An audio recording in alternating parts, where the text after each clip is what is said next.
माझं नाव मनीषा हनुमान कराळे. आम्ही कराळे दिग्रस आहे, तालुका जिल्हा हिंगोली. माझ्या मुलाला 3 वर्षापासून संडासच्या जागेच्या जवळपास एक फोड येत होता. आम्ही त्याचा केस तोडावरच गेलो. पण काही दिवसानं बरेच दवाखान्यामध्ये हिंगोली म्हणजे उपचार केला, पण ते काही सक्सेस झाला नाही. मग आम्ही काही अशा सरपाशी गेलो, डॉक्टरपाशी. ते सर म्हणू लागले, "हे याला नांदेडला न्या, नागपूरला न्या, औरंगाबादला न्या." आम्ही अकोल्याला जायची पूर्ण तयारी केली. आम्ही सोबत जायसाठी साहित्य सगळं घेऊन आलतो. पण आम्हाला आमच्या मावस भावानं यात्रेचा पत्ता दिला.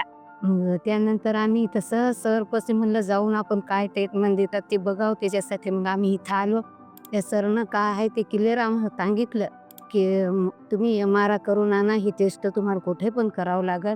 आम्हाला नांदेडला किंवा वाशिमला जा म्हणले. आम्ही वाशिमला आणि टेस्ट ही करून आणली. ते सर म्हणले, की तुमच्या बाळाचं होतं इथं. त्यावेळेस आम्हाला असं छान वाटलं, की आमच्या बाळाचं चांगलं झालं. ते सर ते आता त्याचं पूर्ण चांगलं म्हणजे हे झालं, तब्येत बी चांगली आहे. त्याचा आजार पूर्ण बरा झाला. आम्ही तर ते खूप धन्यवाद मग.